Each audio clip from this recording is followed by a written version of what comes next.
નમસ્તે મિત્રો. ગુજરાતના ઇતિહાસમાં બીજા એક મહાન અને દાનવીર રાજાની સત્ય ઘટના ખૂબ પ્રેરણાદાયક છે. જામનગરના મહારાજા જામ સાહેબ એટલે કે દિગ્વિજયસિંહ. એમણે દેશની સરહદોથી દૂર જઈને જે માનવતા દાખવી હતી તે ઇતિહાસમાં અમર થઈ ગઈ છે. માનવતા અને ઉદારતા. જામ સાહેબ દિગ્વિજયસિંહજીની સત્ય ઘટના વાત છે. બીજા વિશ્વયુદ્ધ 1939 અને 1945ની સમયની હિટલરના નાઝી સૈન્યએ પોલેન્ડ પર આક્રમણ કર્યું હતું. પોલેન્ડના હજારો બાળકો અનાથ થઈ ગયા હતા. બાળકોને સુરક્ષિત રાખવા માટે પોલેન્ડના સૈનિકોએ લગભગ 1000 જેટલા અનાથ બાળકો અને મહિલાઓને લઈને એક જહાજમાં રવાના કર્યા. આ અનાથ બાળકોનું જહાજ દુનિયાના ઘણા દેશો જેમ કે બ્રિટન અને અન્ય યુરોપિયન દેશો પાસે ગયું અને આશરો માંગ્યો, પરંતુ યુદ્ધના ડરથી અને પોતાના સ્વાર્થ માટે કોઈ પણ દેશે આ માસૂમ બાળકોને પોતાના દેશમાં ઉતરવા ન દીધા.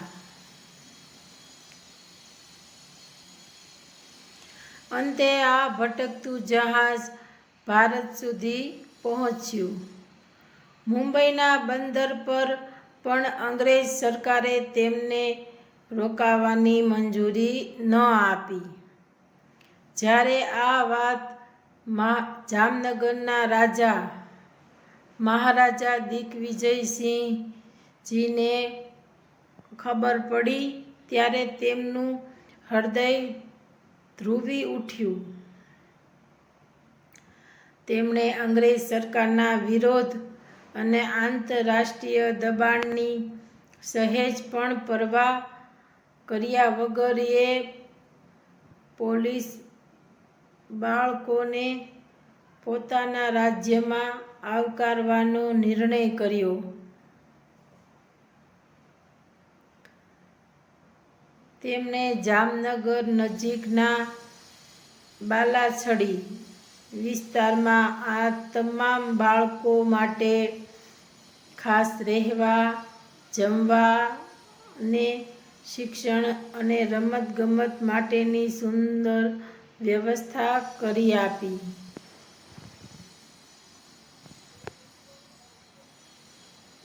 જ્યારે બાળકો જામનગર પહોંચ્યા ત્યારે મહારાજા પોતે તેમને મળવા ગયા અને પ્રેમથી કહ્યું, "તમે હવે અનાથ નથી. આજથી તમે બધા જામનગરના પ્રજાજન છો અને હું તમારો પિતા એટલે કે બાપુ છું."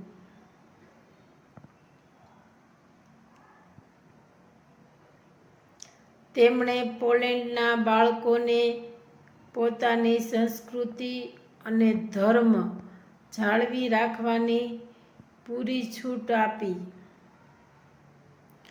આ બાળકો ત્યાં વર્ષો સુધી સુરક્ષિત રહ્યા અને યુદ્ધ પૂરું થયા પછી જ પોતાના દેશ પાછા ફર્યા. આજે પણ પોલેન્ડની રાજધાની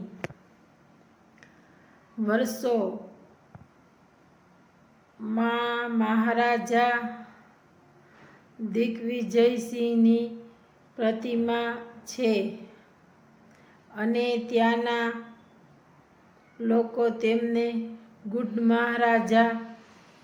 મહારાજા તરીકે પૂજે છે.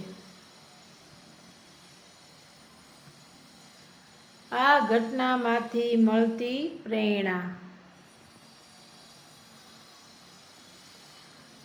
સરહદો વિનાની માનવતા, સાચો ધર્મ અને માનવતા કોઈ દેશ, જાતિ કે સરહદો બંધાતી નથી.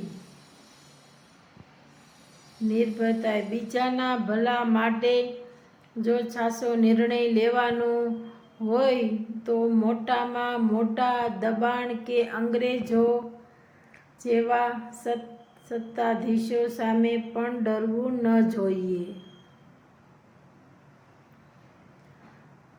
દુનિયા જ્યારે દરવાજા બંધ કરી દે ત્યારે પોતાના હૃદય અને દ્વાર ખુલ્લા રાખનાર જ સાચો મહારાજા કહેવાય.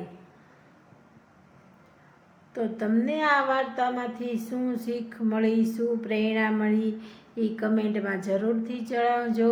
ફરીથી મળીશું નેક્સ્ટ કહાની સાથે. ત્યાં સુધી આવજો.